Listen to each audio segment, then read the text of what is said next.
김진의 돌직구쇼에 오신 여러분 반갑습니다. 김진입니다. 저는 오늘도 저희 돌직구쇼 생방송이 펼쳐지는 오픈 스튜디오 앞에 나왔습니다.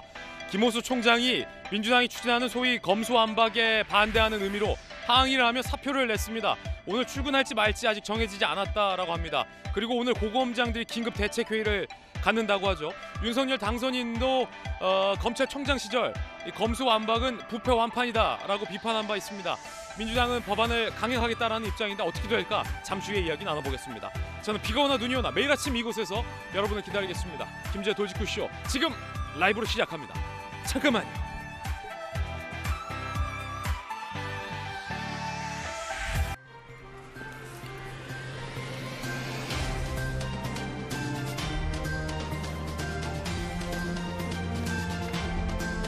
신문 읽어준 남자입니다. 민주당에서 한동훈 법무부 장관 내정자와 관련해서 청문회를 보이콧할 수 있다라는 이야기도 나오고 있습니다. 이에 대해서 국민의힘에서는 무엇이 무서워서 피하느냐라고 도발을 하고 있습니다. 과연 민주당이 한동훈 내정자 청문회를 보이콧할까요? 어떻게 될까요? 잠시 후에 이야기 나눠보겠습니다. 오늘 조간신문 4가지 키워드 준비되어 있습니다. 첫 번째 키워드부터 공개하겠습니다. 첫 번째 키워드는 바로 이겁니다. 사표. 동아일보 1면에서 쓰고 있는 사표. 과연 누구의 무엇을 위한 사표일까요? 함께 보시죠. 김호수 검찰총장이 민주당의 검수완박에 항의하는 의미로 사표를 냈습니다. 앞서 지난주 나를 밟고 가라. 나를 먼저 징계하고 해임하고 가라. 이런 입장을 김 총장은 낸 바 있습니다. 오늘 출근 안 할 거라 이런 얘기도 검찰 안팎에서는 지금 나오고 있고요. 자, 한동훈 법무부 장관 내정자는 충정으로 이해한다라고 반응했고 박범계 법무부 장관은 착잡하다라고 비판을 했습니다. 민주당에서는 김호수 총장의 사표에 대해서 정치적 반발 아니냐라고 비판을 했습니다. 오늘 고검장 회의가 예정돼 있는데 잠시 후에요. 저희 돌직구 생방 중에 고검장들이 모두 집단 사표, 집단 사퇴를 논의할 것으로 보입니다. 자, 이거 보통 뉴스가 아닙니다. 잠시 후에 저희 생방송으로 현장 상황 전달해드리겠습니다. 이어서 두 번째 키워드 살펴보겠습니다. 두 번째 키워드는 바로 이겁니다. 의혹. 한겨레 신문 3면이 쓰고 있는 의혹. 과연 누구의 어떤 의혹일까요? 오늘 키워드들이 심상치 않습니다. 쏟아지는 자녀 의혹, 정호영 복지부 장관 후보자 자녀 의혹, 부실 해명, 딸 아들의 의대 편입, 특혜 있었던 거 아니냐라는 의혹, 수사로 진상 규명해야 한다는 목소리가 높아지고 있습니다. 아버지가 경북대병원 부원장, 원장으로 있을 때 각각 딸 아들이 의대에 편입을 해서 특혜가 아니냐, 특히 구술평가 딸이 만점을 받았던 것, 그 만점 준 사람이 이거 지인 아니냐, 이런 의혹이 제기되고 있습니다. 아들의 병역 논란까지 나왔습니다. 조국 전 장관과 같은 경우 아니냐라는 이야기도 현장에서 나오고 있다고 합니다. 국민의힘에서 인수위 쪽에 여론이 심상치 않다라고 사실상의 우려의 목소리를 전달했다는 보도도 나오고 있습니다. 잠시 후 이야기 나눠보죠. 이어서 다음 키워드 공개합니다. 다음 키워드는 바로 이겁니다. 전술핵. 전술핵. 중앙일보 이면입니다. 요즘 시대 핵에 집착하는 사람들은 북한밖에 없죠. 전술핵 들이대는 북한 왜 조용하나 했습니다. 핵 공격 타깃 미국에서 한일로 확장. 북한이 16일 동해로 미사일 2발 발사했고 비행거리가 110km인데 수도권 사정권이에요. 한국형 장사정포 요격체계 배치가 필요하다. 이런 얘기도 나옵니다. 핵 공격의 타깃이 비단 미국뿐만이 아니라 우리나라와 일본도 들어간다라는 분석이 많습니다. 일각에서 북한에 대해서 맹종하는 사람들 입장에서는 이건 우리 민족 핵이다. 북한의 핵은. 뭐 이런 황당한 궤변도 나왔는데 우리 민족의 핵이 아니라는 게 점점 확실해지죠? 이 얘기에서 뭐합니까? 마지막 키워드입니다. 함께 보시죠. 검거. 경향신문 8면이 쓰고 있습니다. 왜 안 잡히나 했는데 드디어 잡았습니다. 먼 시골 산골에 있던 게 아니었습니다.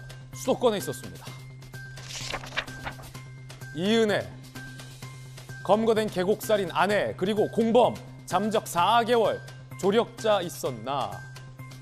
경기도 삼송에 있었어요. 삼송. 고양시 삼송역 인근 오피스텔. 그 번화가에 신도시에 오피스텔에 숨어 있었던 겁니다. 어떻게 잡았는지 검거 과정 상세하게 취재돼 있습니다. 잠시 후에 전해드리겠습니다. 검찰은 오늘 영장을 청구할 방침입니다. 지금까지 신문 읽어주는 남자였습니다.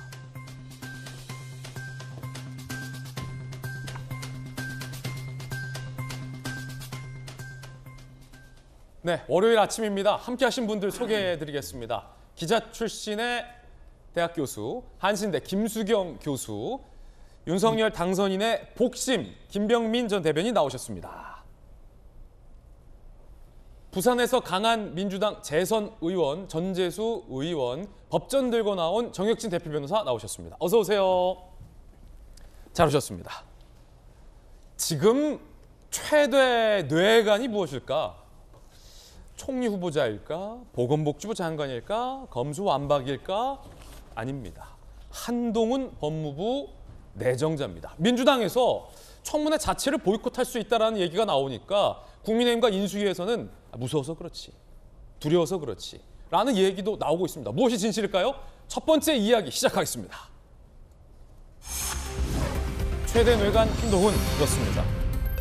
민주당에서 청문회 보이콧할 수 있다. 아예 청문회를 참석하지 않을 수 있다. 이런 얘기가 나옵니다. 그런데 아이러니하게도 조국 청문회가 보이콧된 바 있었죠. 그러자 조국 당시 전 장관 후보자는 국민 청문회다라며 셀프 청문회 비슷한 걸 하기도 해서 논란이 된 바도 있었습니다.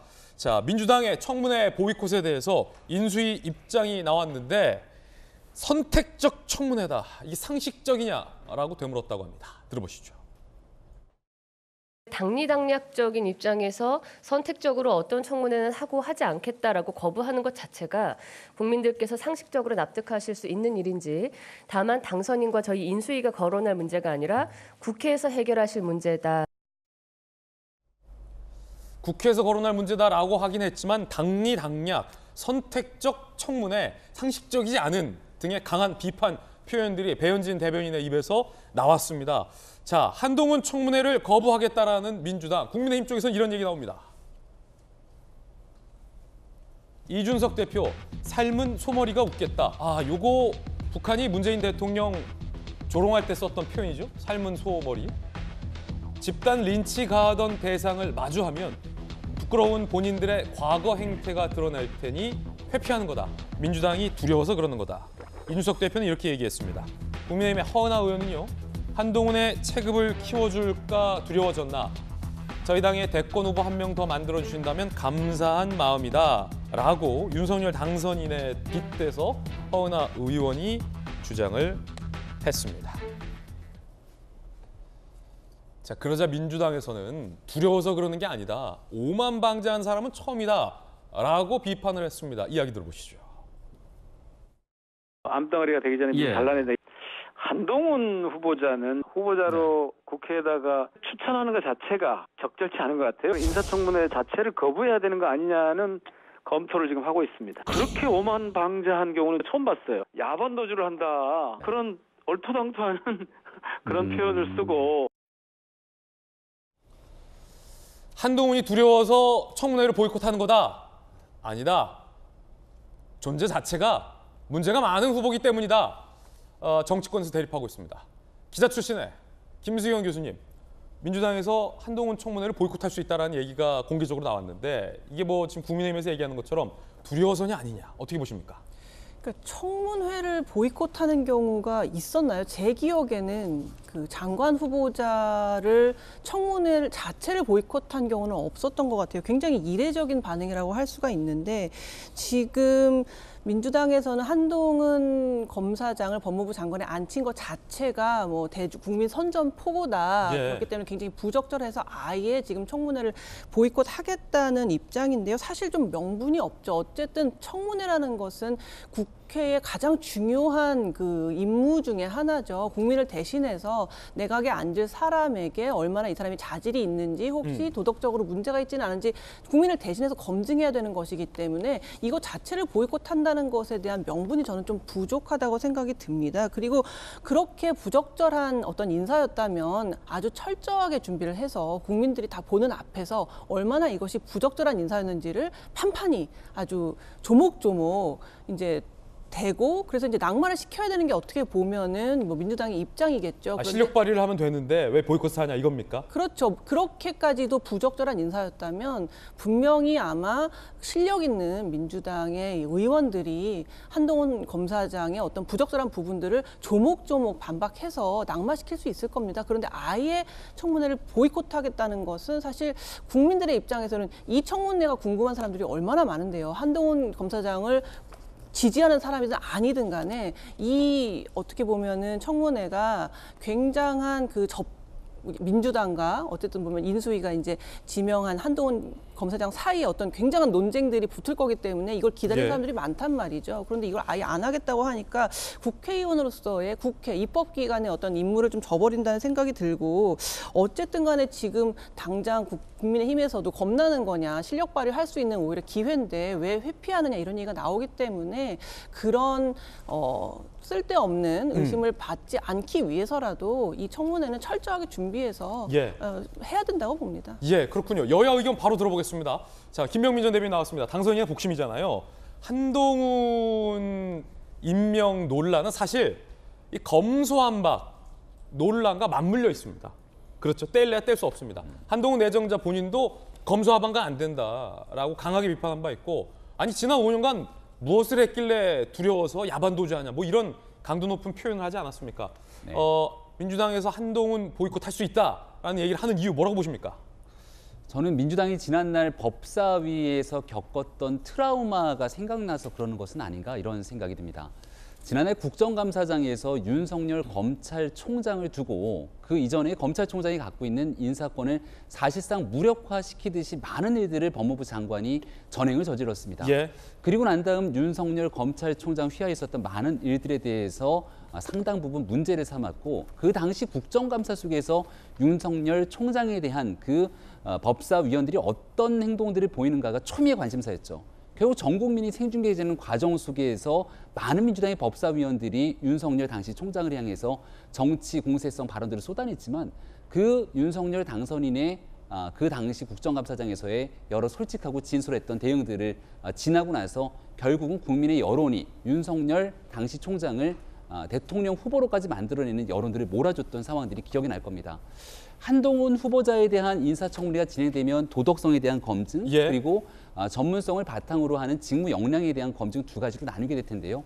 현재까지 드러나 있는 내용들을 보게 되면 도덕성에 대해서 큰 문제가 없는 것으로 드러나고 있습니다. 커다란 흠결이 없는데 이 내용을 지엽적으로 법사위에 있는 민주당 의원들이 문제를 제기한다면 그 또한 비난의 대상이 될 수 있고요. 무리한 발목 잡기.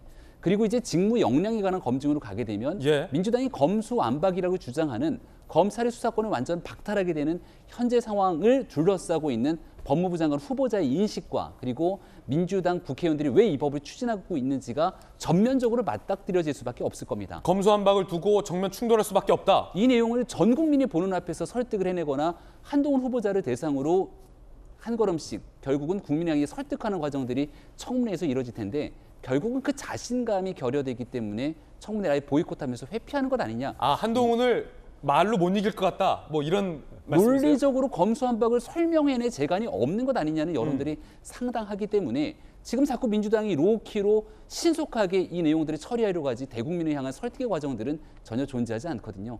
그런 이유들이 지금 민주당이 한동훈 후보자를 대상으로 하는 청문회를 주저주저하게 하는 그런 이유가 아닌가 생각이 됩니다. 두 분의 의견 들어봤고 이번에는 또 민주당 재선 전재수의 의견 들어볼 텐데 지금 국민의힘 쪽에서는 무서워서 과거에 대한 뭐 트라우마 말로 못 이길 것 같으니까 이런 얘기들이에요. 보이콧하는 이유 뭐라고 보십니까?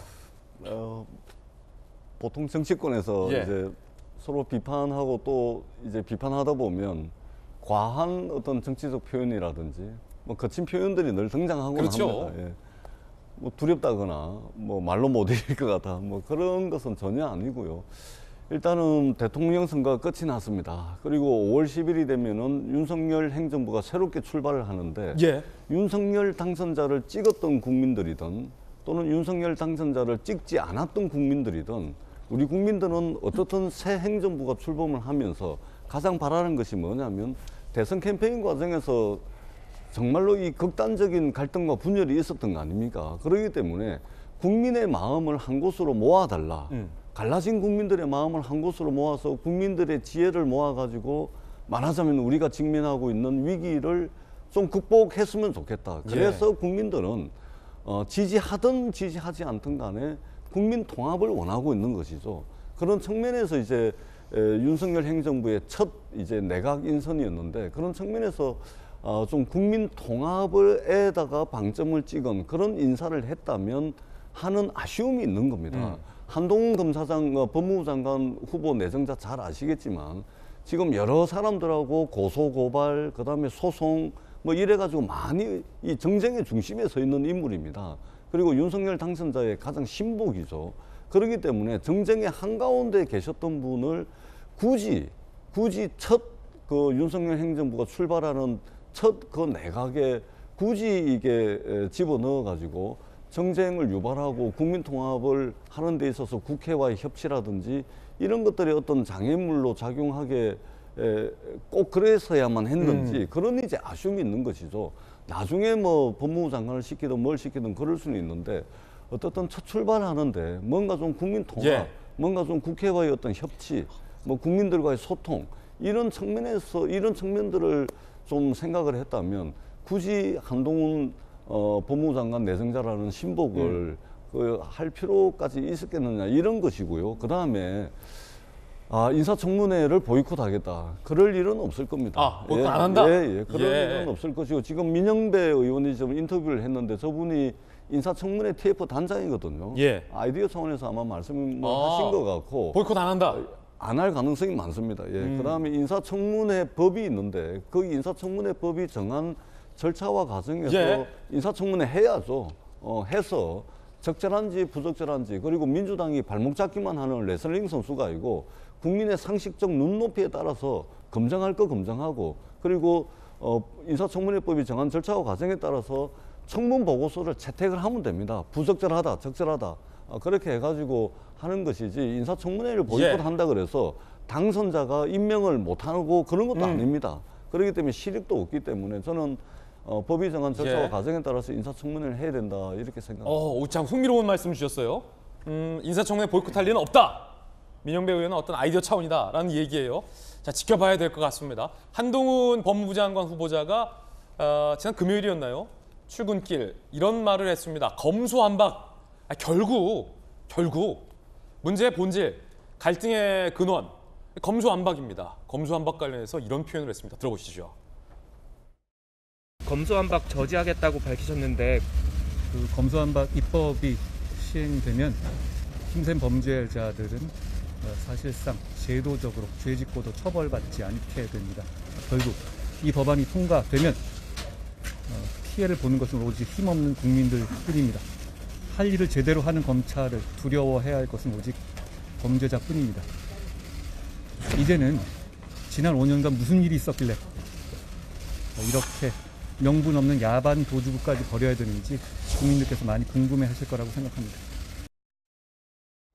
저희가 생방송으로 전해드렸고 이 생방송 중에 제가 이 표현을 딱 집었습니다. 5년간 무슨 일을 했길래 이렇게 야반 도주하냐라는 표현이 지금 민주당이 추진하고자 하는 검수완박의 배경이다. 한동훈 법무부 장관 내정자의 생각 들어봤습니다. 자, 그러면 정혁진 변호사님, 이제 법률적인 이야기인데 한동훈 법무부 장관은 민주당의 검수완박에 대해서 잘못한 게 있고 찔리는 게 있으니까 그 수사 안 받으려고 야반 도주하듯이 추진하는 거다라고 비유를 했잖아요. 네네. 법무부 장관이 되면 어떻게 검수완박을 막을 것인가가 사실 청문회에서의 질문이 나올 수도 있는 문제예요. 법무부 장관이 이 검수완박을 저지할 수 있는 방법이 있습니까? 없죠.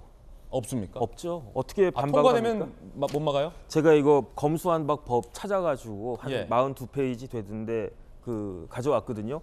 한번 쭉 읽어봤어요.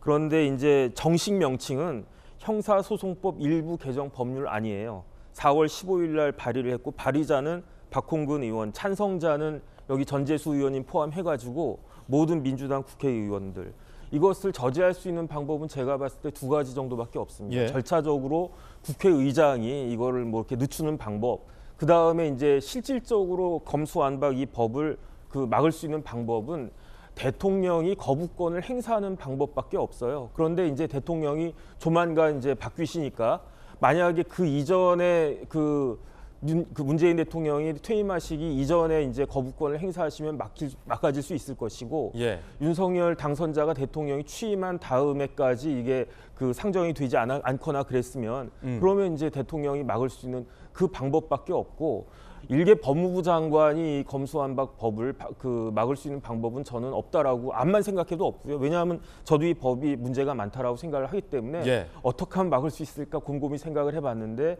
국회의장과 대통령밖에 없는 것 같다. 그 다음에 마지막으로 실질적으로 막을 수 있는 방법은 무엇이냐? 이제 국민의 힘이죠. 왜냐하면 국민들이 여론을 딱 봐가지고 이 법에 뭐 이렇게 뭐 검사가 하는 게 맞느냐, 경찰이 하는 게 맞느냐 이런 식의 추상적인 논의 말고 이 법률안을 갖다가 일일이 하나하나 다 따져가지고 여기서 이런 문제가 있기 때문에 이거 이렇게 되면은 문제가 심각하다 이런 부분들을 논리적으로 이제 설득하는 작업밖에는 없지 않는가 저는 그 생각이 듭니다. 예, 한동훈 검사장 법무부 내정자의 인사청문회에서 자연스럽게 검수완박과 관련된 논쟁, 그러니까 법무부 내정자와 전원 발의를 한 민주당 이제 청문회 법사위 의원들이겠죠. 격한 이 논쟁, 검수완박 관련된 찬반 논쟁도 예고가 되고 있는 상황입니다. 잠시 후에 검수완박과 관련된 본격적인 이야기 저희 나눠보겠고요. 진중권 교수, 논평가죠. 이렇게 얘기를 했습니다. 청문회 관련해서 들어보시죠. 지금 말하는 거 들어보세요. 문장에서 토시 하나 안 틀려요. 그리고 굉장히 논리적이고 합리적입니다. 그리고 원칙적으로 이분이 옳아요. 그렇기 때문에 민주당 의원들이 아무리 궤변을 동원한다 하더라도 아마 청문회장에서 제가 볼 땐 판판이 깨지지 않을까. 굉장히 재밌을 것 같습니다. 자, 진중권 교수는 개인 의견을 냈습니다. 어쨌든 재밌을 것 같다. 민주당 의원들이 판판이 한동훈 내정자에 깨질 거다. 뭐 이런 이야기를 했고 앞서 전재수 의원은 전혀 그렇지 않다. 이길 자신 있다. 청문회도 보이콧하지 않을 거다라는 또 자신감을 비추기도 했습니다. 어쨌든 저쨌든 한동훈 청문회 이거 뭐 굉장히 국민들 높은 관심 속에서 흥미진진하게 펼쳐질 것 같습니다. 자, 결과적으로 이 이야기는 어디로 흘러가냐면 거듭 말씀드리지만 검수완박 논쟁으로 이어집니다. 두 번째 이야기 시작하겠습니다. 그 가운데 김호수 총장이 항의 사표를 냈습니다. 지금 출근 안 했고요. 오늘 핸드폰 끄고 연락이 안 되고 있습니다. 사표를 냈고 핸드폰을 껐다. 나 그만두겠다. 잘라라. 나 그만두겠다. 사표를 던진 겁니다. 그리고 오늘 전국 고검장들이 긴급 회의를 합니다. 전국 고검장이 집단 사표 낼 수도 있다. 이런 움직임도 관측이 되고 있습니다. 함께 보시죠. 초유의 일, 문재인 대통령 면담을 요구했던 김호수 총장이 결국 이루어지지 않았어요. 문재인 대통령과의 면담이 사표, 초강수, 김호수. 검수완박 입법 절차 둘러싼 갈등과 분란에 대해 국민과 검찰 구성원들에게 책임지고 사직서를 제출했다. 민주당 의원들이 한 번 더 심사숙고해주는 작은 계기라도 되길 법안 발의에 반발하며 사표를 던졌습니다. 김수경 교수님, 기자 출신이잖아요. 마지막 장면은 이거예요. 문재인 대통령을 만나서 설득하겠다. 대통령이 입법 거부권 해달라. 왜냐하면 문재인 대통령이 직접 6대 범죄의 수사권은 중요하기 때문에 그 수사 영역이 떨어지면 안 되니까 검찰에게 있어야 된다고 하지 않았냐. 만나서 설득하겠다. 근데 그게 결국 불발이 됐어요. 자, 두 가지 질문입니다. 김호수 총장은 왜 사표를 던졌을까? 문재인 대통령은 왜 김호수 총장 면담을 안 만나줬을까? 일단 김호수 총장 같은 경우에 이제 검수완박에 이제 강하게 반발을 했죠. 그래서 직에 연연하지 않겠다고도 했고, 뭐 나를 먼저 탄핵하라고까지 하면서 어떤 일이 있어도 검수완박을 저지하겠다는 입장이었는데 결국 어제 이제 사직 의사를 밝힌 것으로 이제 나왔습니다. 사실 검수완박을 막지 못한 검찰총장으로 남느니 그냥 사직하는 게 낫겠다. 그런 불명예를 안고 있느니 사직하는 게 낫겠다라고 판단을 한 것 같고요. 항의성입니까? 항의성이죠. 사실 뭐 이 사직서를 낸다고 해서 바꿀 수 있는 것은 아무것도 없습니다만 그가 말한 것처럼 이 사직 의사를 통해서 아주 작게나마라도 이 항의가 전달되고 의원들이 다시 한번 이 법안에 대해서 생각해 주길 바라는 마음에서 이제 사직 의사를 밝힌 건데요.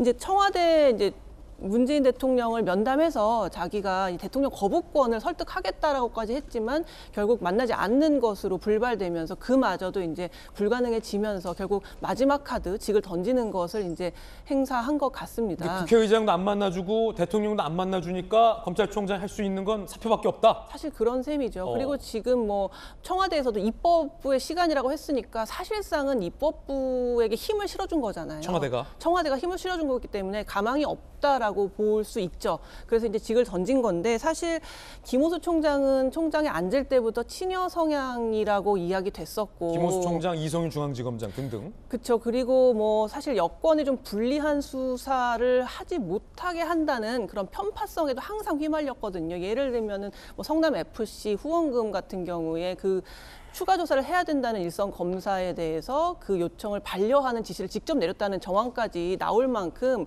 어떻게 보면 정부를 위해서 좀 정부의 검찰 개혁에 적극적으로 가담하고 어떻게 보면은 굉장히 정치적이다, 편파적이다라는 의혹을 감수하면서까지 그 검찰총장직을 수행했는데 이렇게 검찰 조직 자체를 아예 무력화시키는 검수완박을 이제 추진하다 보니까 아마 본인은 굉장히 자괴감이 들었을 거예요. 내가 이러려고 검찰총장 했나. 이제 그런 차원에서 아마 이제 결국은 직을 던지는 것으로 결정을 내린 것 같습니다. 우리 집 법조 출입하는 취재 기자들이 오늘 아침에도 이제 취재를 했어요. 저희 채널A 기자들이 출근을 했나 안 했나. 사표를 던지고 출근을 안 했다. 휴대전화도 꺼져 있고 전화를 받지 않는다라는 보고가 들어왔습니다. 검찰총장의 사표, 여러분들은 어떻게 생각하십니까? 검찰에게 아예 수사권을 뺏어야 한다. 민주당의 법안이 맞다고 보십니까? 잘못됐다고 보십니까? 여러분의 의견, 결국 국민적 여론이 참 중요해질 텐데요. 여야의 입장은 엇갈렸습니다. 이야기 들어보시죠. 검찰 정상화 입법에 대한 정치적 반발로 익힐 수밖에 없다는 점에서도 옳지 않은 결정입니다. 검찰은 왜 자신들에 대한 개혁이 추진되게 되었는지에 대해 다시 한번 깊게 숙고하길 바랍니다. 무엇보다 문재인 대통령의 책임이 큽니다. 국민을 위해 검수완박법이 옳지 않다면 침묵하지 말고 민주당의 입법 독재를 멈추기 위한 노력을 해야 합니다. 거부권 행사 여부를 고민하기 전에 분명한 입장을 국민에게 밝히기를 촉구합니다. 여야의 입장 들어봤습니다. 민주당에서는 이거 정치적 반발이다라고 총장의 사표를 평가절하했습니다. 반면 국민의힘에서는 도대체 대통령은 왜 침묵하느냐. 문재인 정부에서 검찰총장 2명이 결과적으로 자리를 던진 셈이 되죠. 여야 의견 들어보겠습니다. 김병민 전 대변인.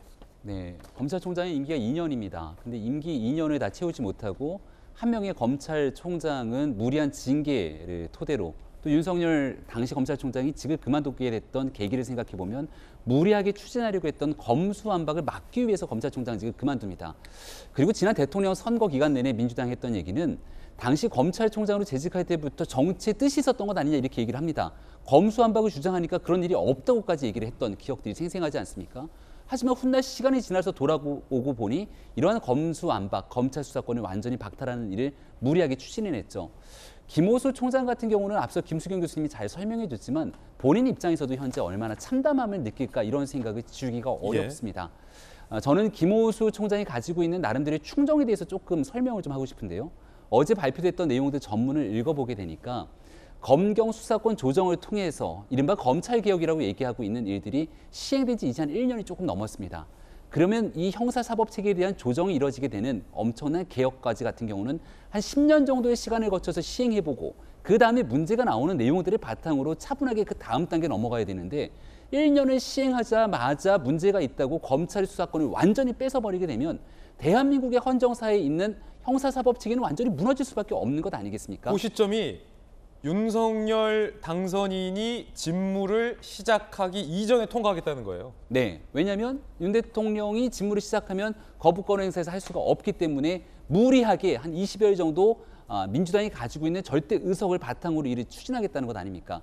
김호수 총장 얼마 전까지만 해도요, 민주당이 어떤 얘기를 했냐면 윤석열 당선인 선거 때 포스터가 국민이 키운 윤석열, 내일을 바꾸는 대통령이었습니다. 근데 김호수 총장 임기 중간에 나가는 거 아니냐 이런 얘기가 나오니까 패러디를 바꿔가면서 민주당 지지층에서 국민이 키운 김호수, 내일을 바꾸는 대통령. 맞아, 김호수 대권 주자다. 이런 식으로 패러디를 하지 않았습니까? 이 내용의 중심을 살펴보면 결국 국민이 아니라 민주당이 키운 김호수라는 방식으로 또다시 패러디가 되는 것 아닌지라는 생각이 지울 수가 없는데요. 상식에 입각해서 국민께 설득하고 충분한 시간을 가져서 법안을 처리해야 되는데 왜 민주당이 무리하게 이러한 일들을 진행하려고 하는지 결국 상식에 반하는 일들이 현재 상황에 나왔다고 생각합니다. 예, 전재수 의원님, 문재인 정부에서 검찰총장이 임기를 못 채우고 2번이나 스스로 검수완박에 반발하면서 항의하면서 사표를 던진 것, 정권 입장에서 좀 부담스러운 일 아닙니까? 사실 뭐 부담스럽긴 하지만 이미 예고된 총장직 사태다 그렇게 봅니다. 아, 그렇습니까? 예, 왜 그러냐면은 권성동 원내대표께서 이제 검찰총장 임기가 보장이 돼 있긴 하지만 김호수 검찰총장을 통해서 사퇴하는 것이 맞겠다라고 얼마 전에 발언을 해가지고 문제가 됐던 적이 있지 않습니까? 그랬죠. 그랬더니 김호수 총장이 이제 임기를 끝까지 지키겠다라고 했는데 최근에 이제 법무부 장관 후보 내정자인 한동훈 법무부 장관 내정자가 지금 내정이 되고 난 뒤에 사실은 김호수 검찰총장의 사퇴 시기는 시간의 문제였지 이미 예견된 것이었습니다. 왜냐하면 이 검찰 조직이라는 곳이 이제 위기 질서라든지 그다음에 기수 문화가 굉장하게 중요하게 작동을 하는 그런 조직이거든요. 그런 측면에서 한동훈 법무부 장관 내정자가 김호수 검찰총장보다 이게 사법연수원 기수가 7기수나 높습니다. 그런 법무부 장관이 내정이 됐기 때문에 사실은 윤석열 행정부가 출범을 하게 되면 사실은 이제 검찰총장직을 할 수 없는 그 기수 문화 때문에 그런 상황이었죠. 그런 측면에서 이제 예견된 것이다. 이렇게 좀 말씀을 드리고 다만 좀 한 가지 아쉬운 것은 이거를 이제 수사 기소 지금 이제 이 검수완박이라고 표현을 하는데 사실은 이제 검수완박이라는 그 어감이 주는 좀 부정적인 이미지가 있습니다. 예를 들면은 완전히 박탈한다. 그래서 누가 누구에게 뭔가를 빼앗는다 이런 의미인데 사실은 이제 우리나라 형사사법 절차의 전 과정, 예를 들면 내사, 수사, 기소, 구형, 공판 여기에 이르는 형사사법 절차의 모든 과정을 이제 이 검사들이 다 지고 있는 것이죠. 그 중에서 이번에 그 수사권만 떼내가지고 경찰에게 주자는 겁니다. 그러니까 수사는 경찰이 하고 기소는 검찰이 하고 그 혜택은 국민들이 좀 볼 수 있도록 지난 70년 동안 견제받지 않았던 형사사법 절차의 모든 권한을 가지고 있던 검찰의 권한을 나누고 분산해가지고 대한민국의 모든 정부 조직이 견제와 균형의 굳건한 기반 위에 서 있듯이 검찰 권력도 그렇게 해야 된다. 그런 차원에서 이제 검수완박이라는 표현보다는 수사기소권 분리 또는 검찰 정상화 이런 표현이 조금 더 적절하지 않을까 이렇게 생각을 하고요. 한 번 더 제가 말씀을 꼭 드리고 싶은 것은 지금 문제가 되고 있는 이 형사소송법은 1954년도 그러니까 70년 전에 제정이 됐는데 그때 제정이 될 때도 장기적으로는 수사와 기소를 분리하는 것을 전제로 해가지고 1954년도에 형사소송법이 제정이 된 겁니다. 이제 70년이 지났습니다. 그동안 검찰이 견제받지 않는 제4부로서의 권력을 행사를 해왔습니다. 이제는 수사는 경찰, 기소는 검찰, 혜택은 국민이 볼 수 있도록 70년 만에 이 수사 기소를 분리하는 검찰 정상화가 이루어져야 된다 그렇게 생각을 합니다. 예, 조금 전 전국 고검장들이 긴급 회의를 위해서 대검에 모였습니다. 한 고검장은 입장하면서 이렇게 작심 발언을 했다고 합니다. 조금 전 상황입니다. 들어보시죠. 형사소송법 개정안에 대한 문제점에 대해서 논의할 생각입니다. 그러면 고검장님들이 거취를 표명할 계획은 지금은 따로 없으신 건가요? 그런 걸 포함해서 전체적으로 논의할 예정입니다. 민주당이 발의한 수사권 폐지 법안 관련한 소감에 대해서 한번 말씀드립니다. 지금 민주당이 추진하고 있는 형사소송법 또 검찰청법 개정안에 따르면 경찰 수사에 불만을 가지고 검찰청에 이의 제기나 항고를 제기한 사건에 대해서도 검찰이 직접 수사를 하지 못하고 다시 경찰에 돌려보내야 할 상황입니다. 할 사람 많은데. 자, 조금 전 입장 들어봤는데 정혁진 변호사님. 네네. 보세요. 이 시점이 중요해요. 무슨 말이냐면 고검장이 이 시점에 왜 모이냐를 잘 보면 검찰 수장인 검찰총장이 지난주에 보여줬던 건 동분서주예요. 여기 가서 만나달라, 누구 좀 만나달라 하는데 다 거절, 판판이 거절당하고 어디 언론 보니까 김호수 총장이 국회 벤치에 국회의장 못 만나고 앉아서 핸드폰 보는 사진도 나왔던데 이걸 검찰의 고검장들부터 일선 검사들까지 지난주에 다 봐왔단 말이에요. 결국 대통령의 면담도 불발이 되고 사표를 던지자 민주당이 정치적 반발이다라고 평가절하한 상황. 오늘 고검장이 모여요. 앞서서 여한섭 고검장 얘기 들으니까 고검장 집단 항의 사표도 논의에 포함되어 있다. 오늘 왜 모이는 겁니까, 고검장들? 일단 총장이 사퇴를 하려고 하는데 그 밑에 있는 고검장들이 모이지 않을 수가 없는 거죠. 사장님이 그만두겠다라고 했는데 부사장들이 모여가지고 어떻게 할 것이냐. 더군다나 단순히 그냥 사장님이 나 몸 안 좋아서 그만둘래 이게 아니고 우리 회사 이제 없어진다 그러고 있는데 부사장들, 임원들이 모이지 않으면 오히려 그게 이상한 거죠. 저는 여기에 대해서 김호수 총장에 대해서 말씀을 드리지 않을 수 없는 게 김호수 총장 심정을 제가 충분히 이해를 해요. 바늘방석에 좌불안석이었을 겁니다. 왜냐하면 정권이 교체가 됐는데 윤석열 당선자가 신임 안 했잖아요. 거의 뭐 불심하다시피 했고 그렇다라고 하면은 지금 여당인 민주당에서라도 김호수 총장 좀 이렇게 그 서포트를 해줘야 되는데 오히려 그 반대이고 그러면 마지막으로 남은 게 이제 검찰 조직에서 우리 총장님 정말 신망이 높고 뭐 훌륭하신 분입니다. 이렇게 해야 되는데 그렇게 말하는 사람 제가 봤을 때 열 손가락 꼽아도 안 될 것 같은 그런 생각 들거든요. 예. 마지막으로 한동훈 검사장 7기수라고 했는데 대학으로 치면 9학번 아래고요. 9학번이에요. 나이로 치면 10살 아래예요. 그러니까 10살 아래인 사람이 법무부 장관이 돼가지고 총장 이래라 저래라 지휘할 수 있는데 그거 할 수 있겠습니까? 이런 데다가 검수완박이 딱 터졌으니까 제가 봐도 김호수 총장은 울고 싶은데 뺨 때려 준 거고 그러면서 이제 왕 하고 울면서 이제 사표 딱 던진 거라고 저는 생각을 하는데 타이밍이 저는 매우 부적절하다. 왜냐하면 2003년도에 어떤 일이 있었냐면 그 당시 강금실 그 법무부 장관이 우리 나이로 47살, 만으로 46살이었는데 그때 검찰총장이 기수가 10기수도 더 높았어요. 근데 결국은 그 김가경 총장도 옷 벗고 나갔죠. 근데 그런 것들은 이제 뭐 불만이나 이런 것인데 지금은 사태가 그때랑 틀리거든요. 왜냐하면 조직 자체가 진짜로 있을 것이냐 말 것이냐. 그다음에 단순한 검찰 조직의 문제를 떠나서 우리나라 형사사법 시스템 전체에 대해서 엄청난 영향이 미치려고 하는데 저렇게 감정적으로 대응하면 되나? 오히려 논리적이고 분석적으로 대응을 해야 된다. 자리 지키는 게 맞다. 자리를 지키면서 이게 뭐가 문제 있는지 조금 전에 전재수 의원님께서 아주 좋은 말씀하셨는데 수사권, 기소권 분리하는 게 맞고 그 혜택이 국민에게 돌아온다라고 말씀을 하셨지만 제가 이거 몇 페이지 읽다가 말았어요. 왜냐하면 이거 형사소송법 개정안 쭉 봤더니 이거는 법이 누더기 법이라고 저는 말할 수밖에 없고 정익주 변호사님 개인 견해입니다. 개인적인 그다음에 여기에 제가 좀 패러디해서 이야기하면은 누더기라고 하는 말은 제가 할 수 있는 가장 점잖은 말입니다. 그렇습니까? 네, 왜냐하면 제가 얼핏 봐도 5-6개가 나오는 게 첫 번째로 용어 자체가 틀려요. 영장 청구할 때 검사는 청구하는 거고 경찰은 검찰한테 신청하는 거거든요. 그런데 보니까 검사를 그냥 드러낸 거예요.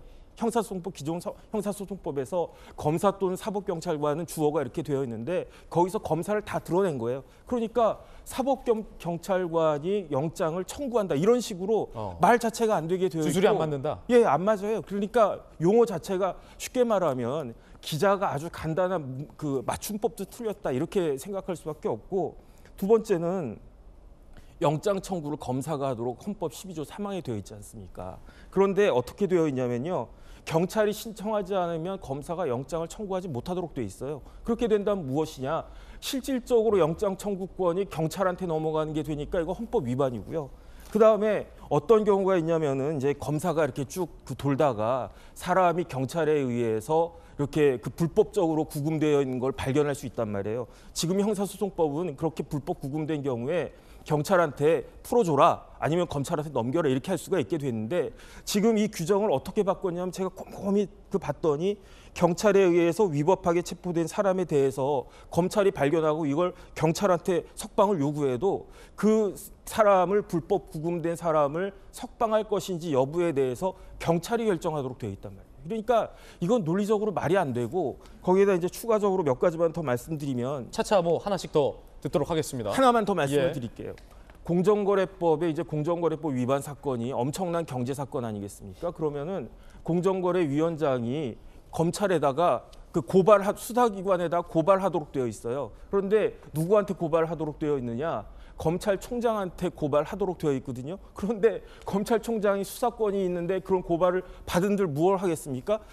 그 공정거래법 사건 같은 것들은 자본시장법 사건 같은 것들은 아예 수사가 제대로 이루어지지 않는다. 차라리 이걸 바꾸려고 그랬으면 공정거래법 그 규정을 갖다 검찰총장을 경찰청장으로 바꾸든지 그런 거 하나 없이 정말로 누더기 같은 법을 만들어 놓고 이게 검수완박한다라고 하니 이런 문제점들을 뭐 한동훈 법무부 장관 그 인사청문회에서 똑바로 이야기해 주길 바라고 그다음에 검찰총장이 알겠습니다. 그렇게 하는 게 좋지 않을까? 정익준 변호사님 어떤 개인적 견해고 그러니까 달리 표현하자면 검찰의 수사권을 없앤다면 그 뭐 후속적인 대안들이 법률적으로 많이 돼야 되는데 이 법안에 전혀 후속적 대안들이 법률적으로 논리적으로 좀 준비가 안 돼 있다라는 지적이었습니다. 조금 전 이 지금 현재 상황 때문에 저희가 말을 잘랐는데요. 조종태 광주 고검장도 들어가면서 입장을 밝혔다고 합니다. 이야기 한번 들어보시죠. 법안 내용에 대해서 한마디 말씀을 드리겠습니다. 발의된 법안은 오랜 동안 우리 사회를 지탱해온 형사사법 시스템과 그 안에 있는 사람들, 사법경찰, 검찰 수사관, 검사의 존재 이유와 역할에 대한 고민과 성찰이 빠져 있습니다. 국민들이 경찰 수사에 대해서 피해를 호소해도 검찰은 더 이상 할 수 있는 게 없습니다. 결국 힘없는 서민들만 피해를 보게 될까 매우 걱정이 됩니다. 법안이 시행되면 범죄자는 두 팔 뻗고 자겠지만 피해자는 눈물과 한숨으로 잠 못 이루게 될 겁니다. 법안을 발의하신 분들이 설마 이런 세상을 바라지는 않을 것이라 기대하고 믿고 있습니다. 자, 광주 고검장은 법안이 통과나면 범죄자들은 두 발 뻗고 잘 거고 오히려 피해자들이 두려워할 거다라고 얘기하며 비판을 했습니다. 전재수님, 조금 전 이제 정익진 변호사께서 성토를 하셨어요. 이 법안은 누더기 법안이다라고 성토를 하셨는데 입장 있습니다. 예, 대한민국 국회는 입법기관입니다. 입법기관이 무슨 전문성도 없이 법을 누더기로 그렇게 만들 일은 없죠. 우리가 법안을 발의를 하게 되면 국회는 국회의원들이 법안을 만들기 위해서 서포트하는 조직들이 많이 있습니다. 국회 이제 법제실도 있고 그다음에 법제사법위원회에 배치되어 있는 입법 수석 전문위원이라든지 이런 법 전문가들이 다 있습니다. 그분들의 검토와 과정들을 거쳐서 이제 진행이 됐고 저희 민주당 국회의원들 중에 또 법사위원들이 대부분 이제 판사, 검사, 변호사 출신들의 법조인들입니다. 이런 사람들의 검토를 거쳐서 일단 형사소송법 개정안이 발의가 된 것이고요. 이 형사소송법 개정안이 발의가 되면 관련된 여타의 법률이 있습니다. 그 법률들을 같이 이제 제출을 해야 되는데 그것도 조만간에 제출이 될 겁니다. 그러나 아마 미비점 때문에 그렇게 말씀을 하신 것이 아닌가 그렇게 말씀을 드리고요. 입법 전문기관입니다. 누더기 법을 만들 그런 가능성은 없다 이 말씀을 드리고 조금 전에 이제 저 광주 고검장이신가요? 저분이 이제 말씀을 하셨는데 사실은 우리가 검사 개개인들을 보게 되면 굉장한 업무량에 사실은 거의 뭐 주말도 없이 출근해서 일을 하고 있는 건 사실입니다. 다만 이제 몇몇 정치검사들 이런 분들이 검찰 조직 전체를 오늘날 스스로 개혁할 수 없어서 외부에서 개혁할 수밖에 없는 그런 상황에 지금 내몰려 있는 것입니다. 수사는 경찰이 하고 기소는 검찰이 하고 혜택은 국민들이 보게 됩니다. 우리 국민들께서 돈 있고 권력 있는 사람들은 범죄를 이래저래 빠져나간다는 이야기를 많이 하지 않습니까? 유전무죄, 무전유죄, 돈 있는 사람 다 빠져나간다. 이렇게 국민들이 인식합니다. 권력 있는 사람들 빠져나간다. 이렇게 인식을 합니다. 유권 무죄, 무권 유죄 이거 아닙니까? 지금 내사, 수사, 기소, 공판, 구형 이 모든 것을 검사 한 명이 지고 있으니까 이 돈 있고 빽 있는 사람들이 빠져나가려면 굉장히 쉽습니다.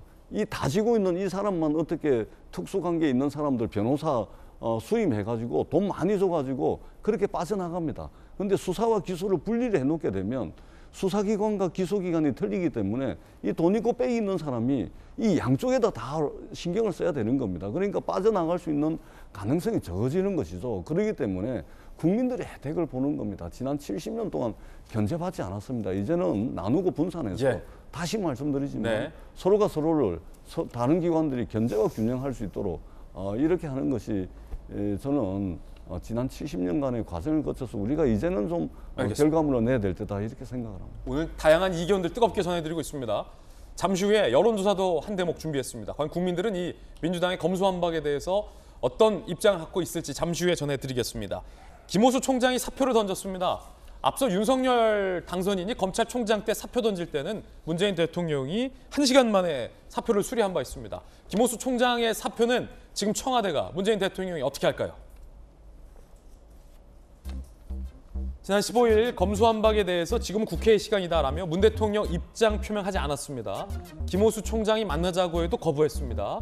자, 휴일에 김 총장은 사표를 냈어요. 휴일에. 월요일이잖아요. 어떻게 할까요? 상당히 궁금해집니다. 자, 국민의힘에선 온갖 억압 속에서 물러났던 윤 당선인에 이어 이쯤 되면 문 정권의 검찰총장 잔혹사다. 청와대 내부. 문 대통령이 즉각 수리할 가능성은 적지만 무작정 유보하기 힘들다. 결국 사표는 수리할 거다라는 입장도 현재 나와 있는 상황입니다. 박범계 법무부 장관의 입장과 한동훈 법무부 장관 내정자의 입장도 갈렸습니다. 지금 이 김호수의 사표를 두고 이견 들어보시죠. 한동훈 법무부 장관 후보자는 입법 폭주로 국민 피해가 예상돼 형사사법 업무의 책임자의 충정으로 이해한다. 충정이다. 제도 무너지지 않게 국민께서 더 많은 관심 가져주시길 간곡히 호소한다. 박범계 법무부 장관은 매우 착잡하다라고 입장을 냈습니다. 이 김 총장의 사표가 검찰 내부의 줄사퇴로 이어질 수 있다는 관측도 나옵니다. 고검장들 들어가면서 지금 두 마디 들었는데 심상치 않아요. 작심 발언들 하고 있죠. 고검장들. 줄사퇴 논의도 지금 하고 있는 것으로 보입니다. 내일 오후에는 또 뭐가 예정돼 있냐. 전국 평검사 회의도 예정이 돼 있다. 고검장, 지검장 대다수는 김 총장이 먼저 사직을 행동으로 옮겨서 우리도 직에 연연할 수 없다라는 입장을 언론 기자들에게, 취재 기자들에게 속속 밝히고 있는 상황입니다. 한 가지 흥미로운 장면이 또 있습니다. 검수완박이다. 검찰에게 수사권을 뺏는다. 상대적으로 경찰에게 권한이 더 몰리게 될 가능성이 크죠. 앞선 검경 수사권 조정도 경찰에게 권한을 많이 부여한 바 있습니다. 자, 그럼 경찰은 이 검수완박을 찬성할까요? 반대할까요? 이게 참 흥미로운 장면인데 오늘 동아일보의 보도에 따르면 지난달 25일 경찰이 대통령 인수위에다가 보고를 했냐면 검찰의 직접 보안 수사 비율을 더 늘려야 한다. 아니, 검사가 좀 수사하게 했으면 좋겠다. 왜냐하면 이게 검찰이 수사를 현재 안 하게 돼서 경찰의 업무가 굉장히 늘었다고 해요. 보안 수사가 검사 책임하에 진행돼야 수사 지연 우려 해소하고 더 신속한 사건 처리 가능하다라고 경찰이 인수위에 입장을 밝혔다는 겁니다. 즉, 검찰의 수사권 유지가 필요하다. 다시 말해서 검수완박 취지와 반대되는 이야기를 인수위에 밝혔다라는 보도가 나왔습니다. 경찰 관계자는 윤 당선인의 공약을 감안해 보고한 거다라는 해명도 나왔다라고 합니다. 김병미 대변인님, 네. 이 장면이 좀 전 굉장히 흥미로운 장면인데 앞서서 지난주에 박용진 의원이 나왔잖아요. 네. 저희 돌직구쇼에 박용진 의원이 검수완박 취지에는 뭐 전원 찬성이라고 나갔지만 그걸 꼭 이렇게 서둘러서 하는 거는 반대다라는 소신 발언을 했잖아요. 네. 그러면서 생방송 중에 민주당이 사방이 적이다.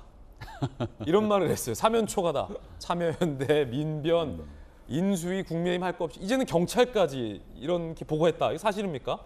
그렇게 지금 보도가 되고 있는 상황들을 볼 수 있을 텐데요. 사면초가 중에 핵심은 민주당의 현재 비상대책위원회를 이끌고 있는 젊은 비상대책위원장조차도 이 일에 대해서 현재 흔쾌하게 박지원 비대위원장도 흔쾌한 입장들을 내보내지 않고 있고 젊은 비대위원들도 보도를 통해서 나타나는 내용들을 들으니까 이거를 어떻게 설득해야 될지 모르겠다라고 얘기하고 있는 상황 아니겠습니까? 앞서 검경 수사권 조정을 통해서 견제와 균형이 필요하다 이런 얘기를 이제 전재수 의원님께서 해주셨는데요. 그런 일들 때문에 문재인 정부에서 지난날 검찰 개혁을 부르짖었고 그 검찰 개혁의 미명 아래 많은 일들이 법안으로 처리가 되고 통과가 된 바 있습니다. 이제 시작된 지 한 1년 정도가 지났고요.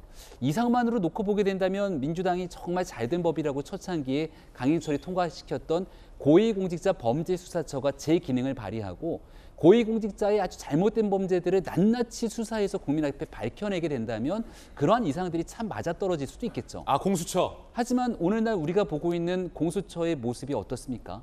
제대로 된 수사를 담당하고 있는 기능들이 있는지 많은 의구심을 가지고 있고 지난 대통령 선거에서는 정치 한복판에 공수처가 놓여진 것 아니냐라는 얘기를 지우기가 어려울 정도로 제 휴대전화에 대한 기록까지도 많은 정치인들의 기록까지 탈탈 털어갔던 모습으로 고개를 숙였던 공수처의 모습만 기억이 남을 뿐입니다. 검경 수사권 조정으로 차분하게 일이 진행되고 있는 과정 속에서 경찰이 현재 수사가 막중하게 나타나 있는 점은 없는지 검찰이 추가 보완 수사를 통해서 뭘 어떻게 만들어가야 되는지를 갖고 논의하고 토론하기에도 수개월이 걸리지 않겠습니까?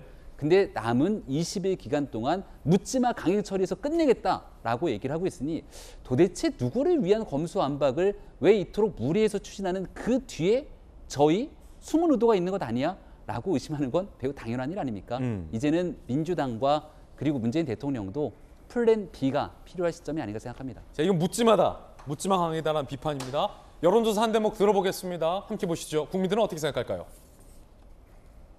민주당 강행 검수완박 여론 반대가 과반이 넘습니다. 52.1%, 찬성은 38.2%에 불과합니다. 리얼미터 조사 결과입니다. 전재수 의원님.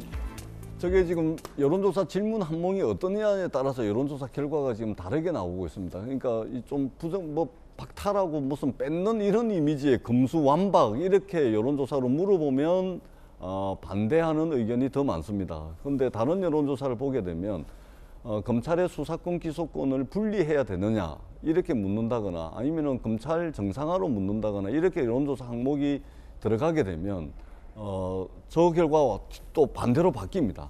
찬성 비율이 훨씬 높다라는 말씀을 드리고요. 여론조사 문항을 어떻게 설계하냐에 따라서 결과가 틀리게 나온다 이 말씀을 드리고 조금 전에 이제 경찰청이 인수위원회 보고한 것에 이제 반대한다 뭐 이렇게 이 검찰 개혁을 반대한다 이렇게 한 저게 정확하게 어떻게 된 거냐면 지난번에 이제 수사를 경찰이 다 맡게 되면 경찰 권한이 워낙 비대해지고 공용화되기 때문에 걱정이 된다. 경찰 조직의 비대화. 그래가지고 재작년에 경찰청법을 개정을 해가지고 어떻게 됐냐면 국가경찰과 자치경찰로 나눴습니다. 국가경찰, 자치경찰로 나누면서 자치경찰을 하면서 업무가 엄청 많이 늘어가지고 사실은 4만 명의 경찰 인력을 더 늘려야 되는데 늘리지 못함으로 인해가지고 지금 업무가 폭주를 하고 있거든요. 그리고 이 문제를 지적을 한 것이고 그다음에 경찰 직장협의회가 전국에 한 240개 가까운 경찰서에 다 설치가 돼 있는데 어제 경찰 직장협의회에서 수사는 경찰, 기소는 검찰, 혜택은 국민이라는 성명서를 발표를 해가지고 수사 기소권 분리에 경찰 조직은 찬성하는 것으로 이렇게 이제 입장이 정리가 됐다는 말씀을 드리고 이미 대한민국의 형사사건의 99.2%는 경찰이 하고 있습니다. 검찰이 하고 있는 6대 범죄 전체 34만 건 경찰이 수사를 하고 있고요. 경찰은 그중에 저희가 다 아니까요. 3만 건밖에 안 하고 있다는 말씀을 아울러서 드리도록 하겠습니다. 자, 결국은 이제 시점을 두고 논쟁인 것 같아요. 그렇게 좋은 거면 180석 있을 때 진작하지 왜 이제 하냐라는 것과 윤석열 당선인의 취임 직전에 이렇게 몰아붙이는 게 과연 충분한 숙고의 과정이냐라는 어떤 국민의힘의 비판. 민주당은 이에 대해서 그게 지난 5년간의 검찰 개혁의 일련의 과정이다. 그리고 이미 2년간 숙의 과정을 거쳤다라는 민주당의 반박. 여러분은 어떻게 생각하십니까? 이 시점에 검수완박. 여러분의 의견도 궁금합니다. 다양한 의견 전해드렸습니다. 이번엔 뭐 주요 이슈 못지않게 뜨거운 소식 2가지 준비되어 있습니다. 하나하나씩 상세하게 살펴보죠. 첫 번째 정체는 바로 정호영 복지부 장관 내정자를 둘러싼 비판 그리고 청문회 그 이야기 시작하겠습니다. 아빠가 경북대 병원장, 부원장으로 재직할 때 아들, 딸이 경북대 의대에 편입한 것. 물론 딸은 서울대학교 출신이라곤 하지만 의혹은 이렇습니다. 아빠 찬스가 있었던 것 아니냐. 이에 대해서 정호영 복지부 장관 내정자 본인이 어제 기자회견을 가졌습니다. 이야기 들어보시죠. 가능한데 어떠한 부당행위도 없었으며 가능하지도 않았습니다. 심사위원 배정은 시험 당일에 추첨으로 무작위 임의 배정하게 되어 누가 심사를 하게 될지 알 수가 없습니다. 2중 3중의 투명한 견제 장치가 마련되어 편입 절차가 진행되므로 청탁 등이 불가능한 공정한 구조입니다. 희망 근거에도 불구하고 지금 정치적 구조에서 희생양이 되고 있다고 생각을 하시는 이유가 경북대학교라는 것이 나름의 대구 경북 지역을 대표하는 그런 국립대학 병원이기 때문에 선택했을 것이고 또 그 병원은 그 학교에서 운영하는 병원이기 때문에 들어갔던 것으로 생각합니다. 그래서 오해를 살 수도 있지만 아버지가 그 학교에 있다고 해서 다른 학교에 보내야 된다 이런 점도 헤아려 주시기 바랍니다. 자, 보건복지부 장관 후보자는 단연컨대 어떤 부당한 행위도 없었다라고 얘기하고 있지만 오늘 많은 언론 보도는 딸에게 특히 구술평가 만점을 준 게 바로 아빠 지인이다라는 의혹도 제기하고 있습니다. 민주당에서는 강한 비판을 했습니다. 이야기 들어보시죠. 핵심 논점에서 벗어난 자기 합리화, 입증 책임을 국민과 국회, 언론으로 돌리는 기자회견이었습니다. 자교 출신 의대 교수 비율이 80%가 넘는 순혈주의가 공고한 경북대에서 과연 병원장 자녀가 편입 입학한 것이 공정했을지 국민의 의문은 이것입니다. 완전 무결을 주장하기 전에 의혹과 의문의 정확한 지점이 무엇인지 제대로 파악하기 위한 경청의 노력부터 더 하시기 바랍니다.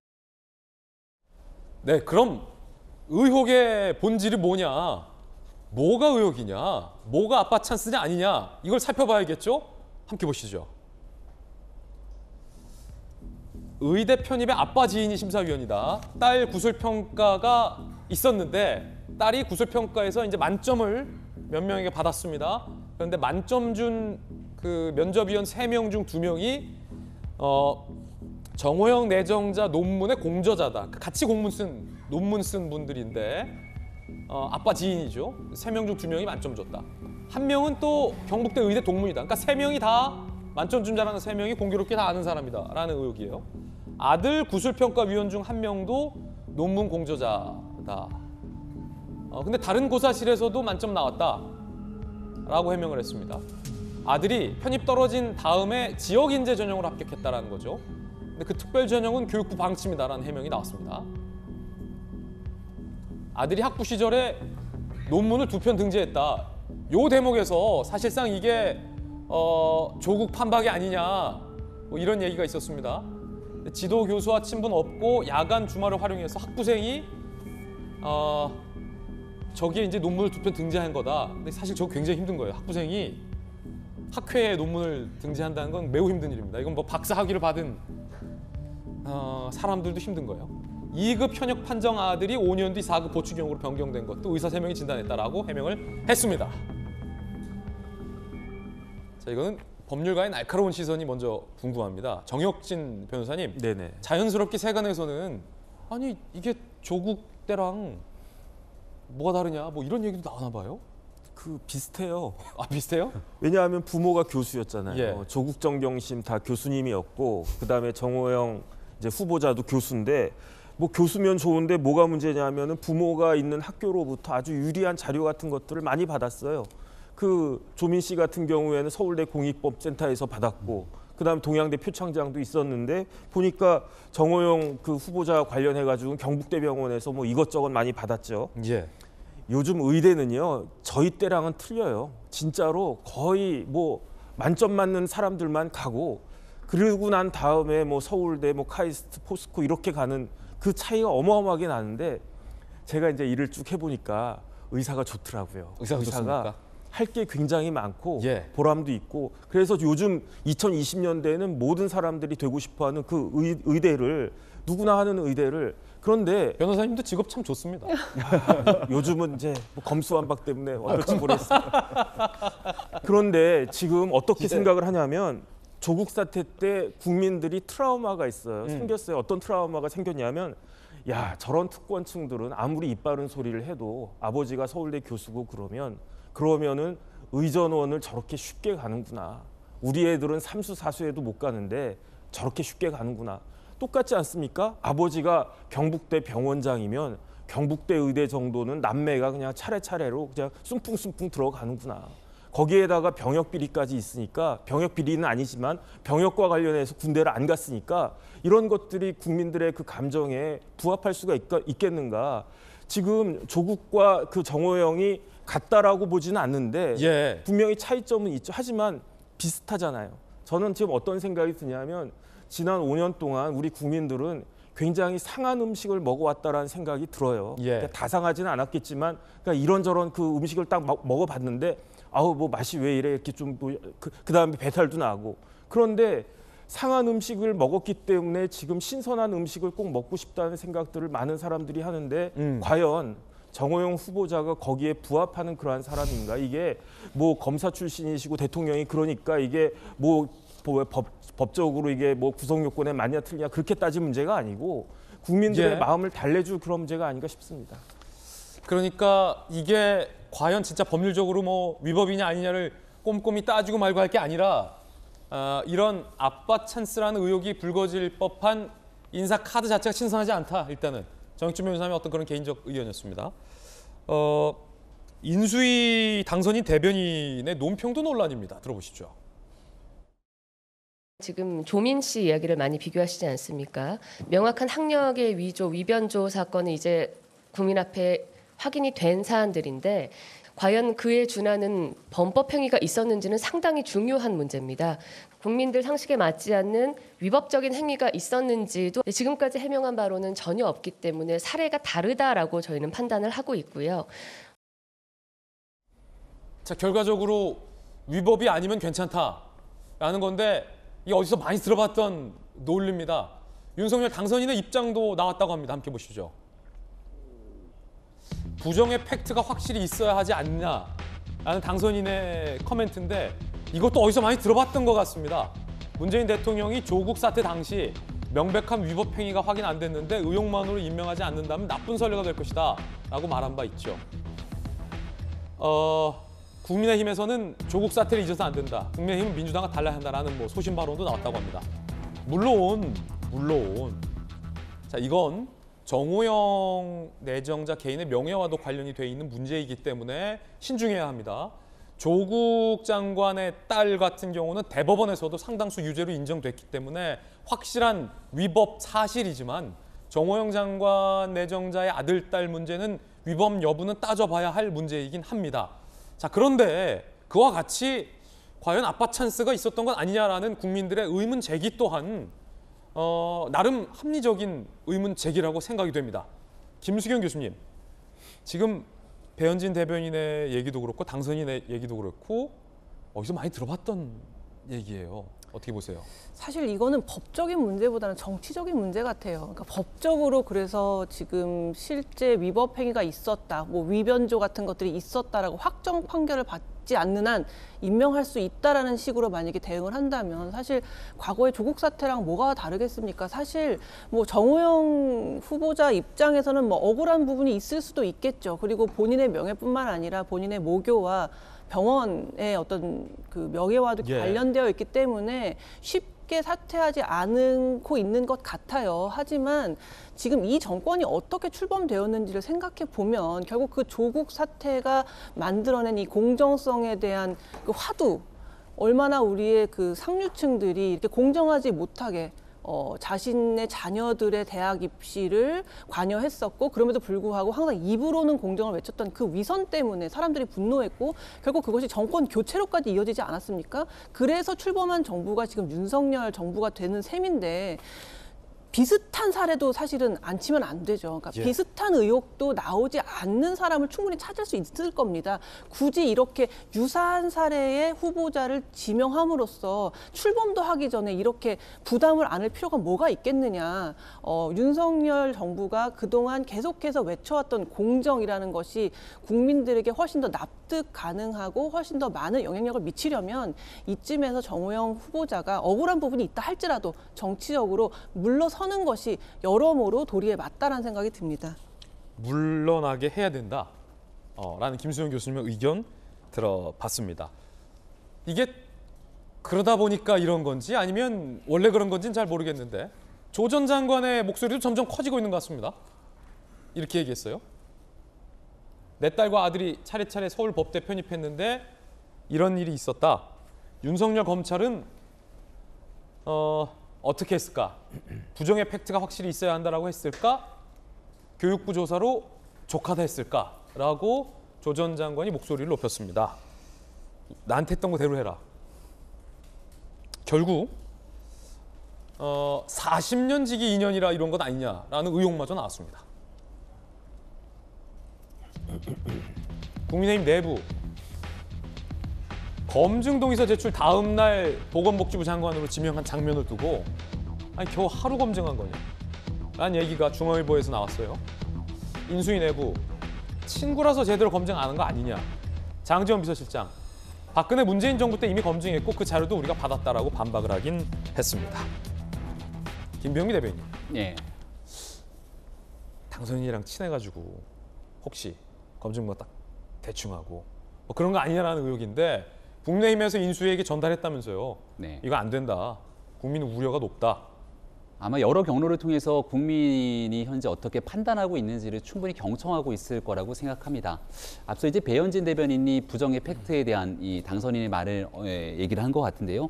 당선인이 정확하게 어떤 인식을 가지고 얘기했는지에 대해서는 어제 장제원 비서실장이 여러 경로를 통해서 국민 의견을 또 경청하고 있다라고 얘기를 했기 때문에 어떤 부분이 더 정확하게 당선인의 의중을 가지고 얘기한 것인지를 좀 더 지켜봐야겠다는 생각을 지우기가 어렵습니다. 당선인은 지금 고민 중이라는 겁니까? 왜냐하면 어저께 2시에 정호영 후보자가 기자회견을 하기 전에 이제 장제원 실장에게 많은 기자들이 물어봤고요.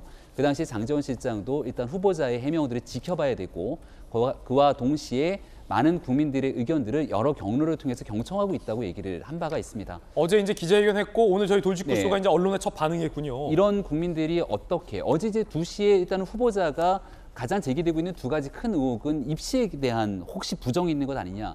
두 번째는 병역에 대해서 부정이 있는 것 아니냐고 얘기를 했는데 대한민국 국민들 입장에서는 절대 용납되거나 납득할 수 없는 두 가지가 바로 이 병역과 입시에 관한 부정 아니겠습니까? 예. 그리고 이 병역 같은 경우는 만약 부정으로 나타나게 된다면 이것이 범죄에 준하는 행위이기 때문에 후보자 입장에서는 절대 그것이 사실이 아니다고 또 얘기를 하고 있고 국회에서 정해준다면 관련된 병원에서 MRI든 CT든 촬영을 해서 다 검사를 하겠다고 얘기를 하고 있기 때문에 하나씩 사실관계를 좀 짚어볼 필요가 있습니다.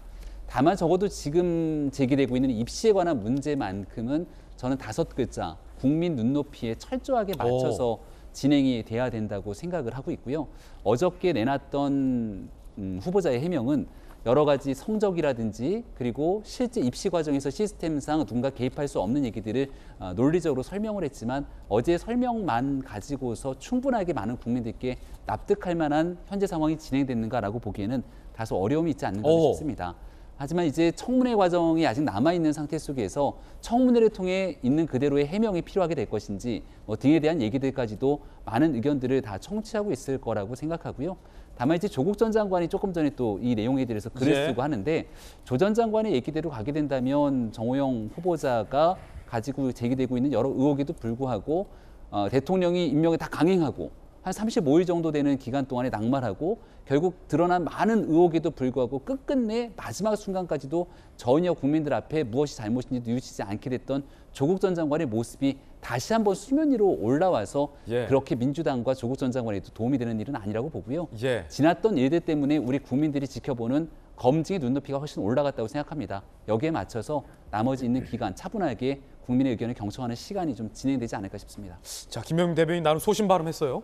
국민 눈높이에 충분한 해명이 아니었다라는 돌직구 발언과 함께 당선인은 지금 고민 중일 거다라는 얘기도 했어요. 전재수 의원님 어떻게 보십니까? 네, 제가 이제 친한 국민의힘 의원들한테 몇몇 분들한테 여쭤보니까 전재수 의원의 취재. 네, 보니까 아마 손절매하는 것 같습니다. 아, 손절이에요? 예, 손절하는 것으로 아마 대충 방향이 정해진 것 같고, 문제는 이제 이게 인사청문 대상자가 아니고 수사 대상이 될 가능성이 많다는 겁니다. 지금 나오고 있는 이제 병역 문제, 뭐 이게 그 아들 경력 부풀리기 문제, 뭐 여러 가지 것들인데 농지법 위반 문제도 있습니다. 그다음에 공무 출장을 갔는데 또 부적절한 행사도 많이 있고, 사실은 이제 수사 대상이 될 가능성이 굉장히 많다는 생각이 들고, 이쯤 나오면은 그러니까 조국 전 장관이 이제 페이스북 활동을 자꾸 하고 저러는 것은 뭐냐면은 본인이 법무장관 인사청문회를 하루 앞두고서 검찰이 대대적인 압수수색, 강제수사에 들어가거든요.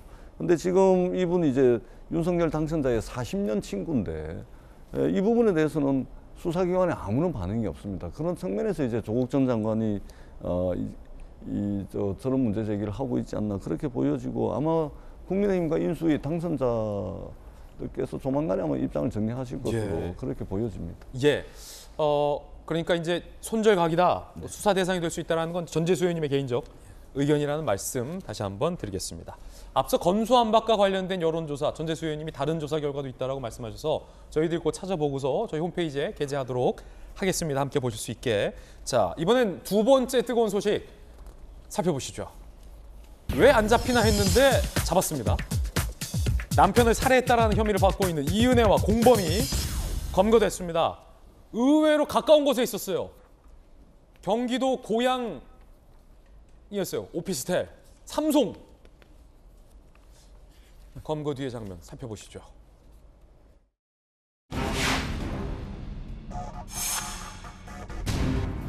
살인 혐의 인정하십니까? 보험금을 노리고 그렇게 하신 건가요? 전 남자친구 살인 의혹 인정하십니까? 자수를 하시게 된 이유가 뭡니까? 5개월간 어디 숨어 계셨습니까? 무섭게 더 할 말 있으십니까?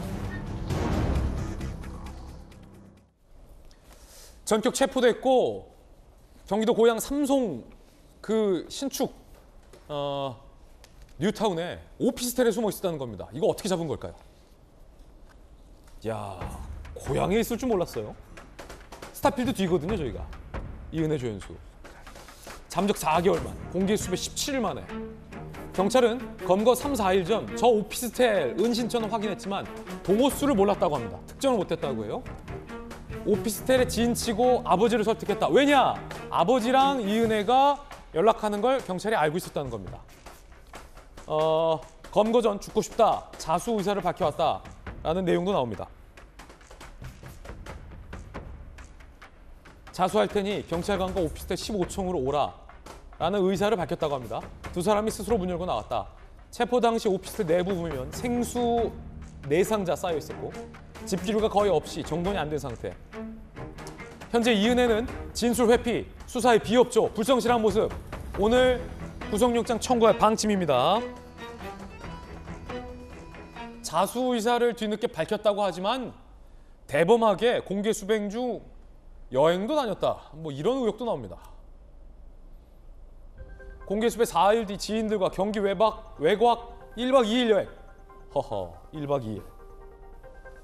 이은혜가 갖고 있던 다른 사람 신용카드로 숙박 등 결제했다. 삼성역 오피스텔에 머물며 마트나 편의점도 자유롭게 오갔다. 라는 내용입니다. 아니, 정혁진 변호사님. 네네. 여행도 가고 편의점도 갔는데 경찰이 너무 늦게 잡은 거 아니에요? 그러니까 이은혜가 나이가 그렇게 많지는 않은데 이제 처음에 풀어줬던 것도 경찰이잖아요. 네네, 30대 초반인가 그랬는데 어렸을 때부터 범죄 경력이 너무 많고 그 결과 이제 어렸을 때부터 이렇게 경찰 눈 피해가지고 도망 다녔던 적이 너무 많아서 그 다음에 사실 피해자를 기망해가지고 적지 않은 현금을 갖고 있었을 것이다라고 생각이 되더라고요. 일단 죄목이 뭡니까? 오늘 구속영장 청구한다는데. 제가 정확하게는 모르겠는데 제 생각에는 살인죄, 살인미수죄. 왜냐하면 그 피해자 벌써 죽이려고 2번이나 시도를 했었으니까 거기에다가 보험 사기 미수죄. 예, 보험금 청구를 했는데 보험사에서 느낌이 이상하다. 왜냐하면 여러 가지로 정황이 안 맞는 그런 것들이 많아가지고 보험금을 지급하지 않았거든요. 최소한 그 3가지 죄목으로는 될 수 있었는데 한 가지가 이제 계곡에서 다이빙을 하도록 유도하고 적극적으로 구조하지 않았다. 이게 검경의 그건 살인죄가 되고 그냥 뭐 부작위에 의한 살인입니까? 아니면 그냥 살인죄입니까? 뭐. 부작위에 의한 살인죄도 될 수 있고 그거는 이제 정황 같은 것들을 더 정확하게 봐야 될 텐데 뭐 보고독도 있었고 그다음에 낚시터에서 물에 빠뜨린 것도 있었고 여러 가지가 있었는데 그런데 제가 제일 의아하게 생각하는 것은 경찰서에서 불구속으로 송치를 했는데 그때 범죄 혐의에 살인이 들어가 있었거든요. 아, 그래요? 그런데 왜 그때 구속하지 않았을까? 경찰이 그게 납득이 안 돼요. 왜냐하면 살인죄가 아닌 것 같다, 긴가민가하다, 그냥 보험금만 이상하다라고 생각을 했으면 모르겠는데 살인죄로 송치를 하면서 불구속을 했다. 물론 이제 시간적인 텀이 좀 있긴 했지만 그러니까 오히려 지금까지 뭐 1년 넘게 그다음 국민들의 공분을 다 사면서 그런 결과가 나오지 않았나 싶은데 경찰이 살인 혐의를 모르고서 풀어줬어도 문제인데 결국 살인죄로 송치할 거였는데 풀어줬다면 더 문제다. 그러니까 살인죄 혐의가 있다라고 했으니까 살인죄로 송치를 했다라는 이야기이고요. 그래서 어쨌든지 간에 이제 그래도 빠른 시간 내에 이제 수배가 된 지 17일 만에 검거가 된 것인데 그러니까 이제 빠른 시일 내에 검거가 돼서 그나마 다행이다 이렇게 생각이 됩니다. 4개월간 도피.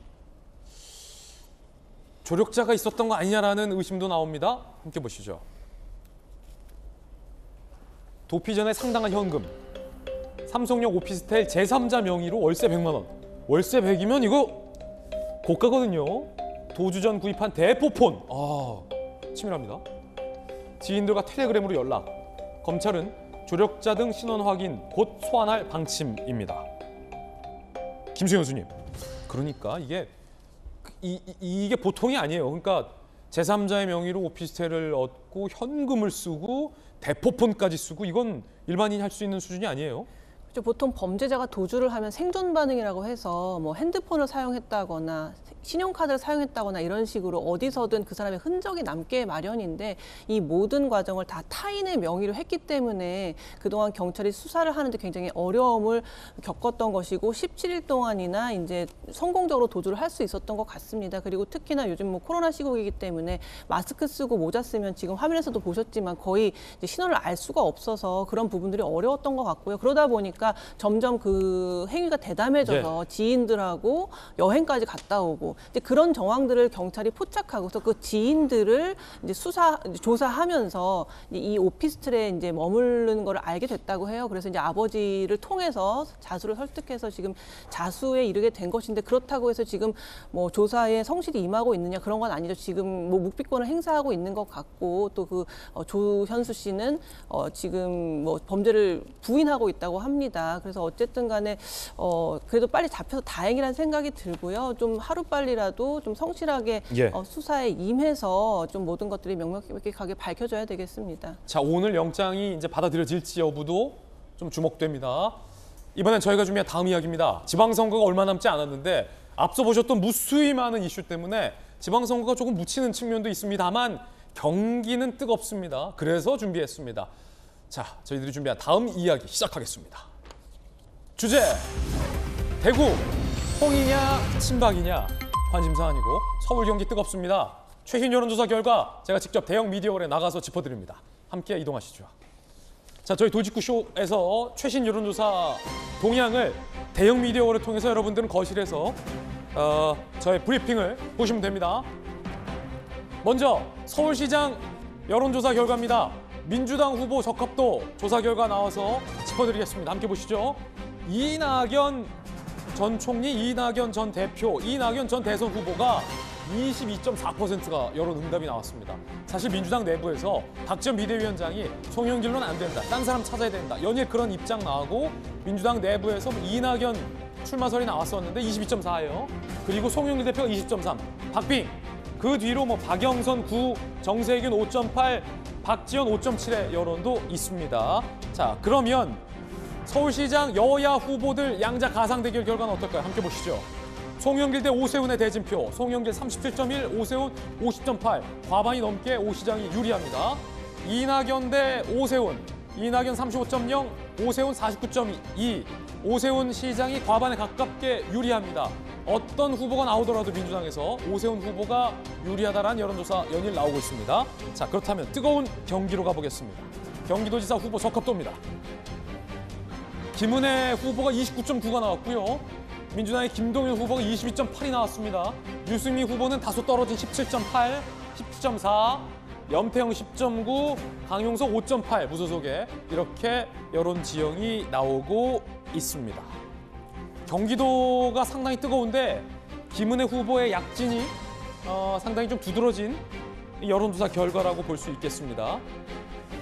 자, 대구로 가보겠습니다. 이번엔 대구 국민의힘 후보들 간의 경쟁이 치열한데 어떨까요? 자, 이 3인방의 여론 지지도 홍준표 46, 유영아 20.3, 김재원 19.1인데 최근 김재원, 유영아, 김재원 단일화 논의에 서로 동의를 한 그런 상황입니다. 취지에.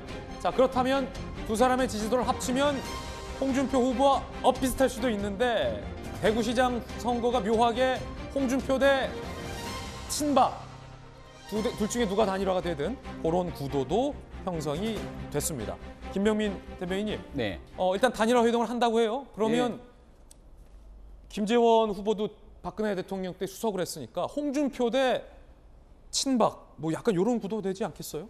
홍준표 후보 입장에서는 지난 대통령 선거 과정에서도 굉장히 큰 선전을 했기 때문에 이번 대구광역시장에 출마했을 때 적수가 없는 것 아니냐 이런 구도들이 잡혔는데요. 지금 보고 있는 것처럼 나머지 두 후보의 지지율이 홍 후보에 비해서 좀 낮긴 합니다만은 두 명의 후보가 이번에 단일화를 통해서 의기투합하게 된다면 또 경선 결과가 어떻게 나올지도 예측하기는 어려운 상태로 봅니다. 앞서 이제 친박 등에 대한 언급이 있었지만 특정 정치인을 구심점으로 해서 합친다기보다는 뭔가 단일화에 대한 명분이 좀 필요하지 않을까 이런 생각도 가지고 있고요. 과연 1+1의 단일화가 그 이상의 효과가 나타나게 될지 아니면 단일화를 거쳤음에도 불구하고 그보다 못한 효과도 나타날 수 있기 때문에 어떤 명분과 고리를 구심점으로 삼게 되는 단일화인지가 매우 중요하다고 생각합니다. 그런가 하면 민주당 입장에서는 서울시장 후보를 누가 낼지도 고민인데 뭐 지금 송영길 전 대표, 박주민 의원이 도전장 던졌는데 여론조사상 이낙연 전 대표의 여론도 좀 만만치 않게 나오고 있습니다. 전대수 의원님. 예. 지금 서울시장 후보는 민주당에서 공식적으로 전략공천 지역으로 그렇죠. 해놨습니다. 예. 그래서 지금 공천 신청하신 분들이 공천을 그것으로는 이제 충분치 못하다라는 그렇죠. 판단을 이제 당에서 한 것이고, 근데 통상적으로 전략공천 지역을 하게 되면은 공천 신청한 사람들은 배제가 되는 거거든요. 근데 이번에는 그렇게 하지는 않고 지금 다른 후보들까지 좀 염두에 두고 넓게 지금 사람들을 좀 만나고 있는 것으로 그렇게 보여집니다. 아마 가장 경쟁력 있고 좋은 후보를 서울 시민들께 내볼 수 있도록 최선을 다하겠습니다. 이낙연, 송영길, 박영선, 정세균, 박지원인데 요 중에 될 수도 있고 여기에 포함되지 않은 인물일 수도 있다. 그렇습니다. 예. 상당히 궁금해집니다. 이번 지방선거 상당히 뜨겁습니다. 60초 광고 후에 돌아오겠습니다. 잠시 후에 뵙죠. 지방선거 관련해서 오늘 오후 5시 40분에 저희 채널A에서 국민의힘의 경기도지사 후보 유승민 후보와 김은혜 후보와 유승민 후보 간의 TV 토론을 저희 채널A에서 생중계로 방송합니다. 많은 시청 바라겠습니다. 저희들은 내일 아침 8시 50분에 더욱더 풍성한 소식 들고 인사드리겠습니다. 오늘 하루는 분명 어제보다 나을 겁니다. 좋은 하루 되십시오. 고맙습니다.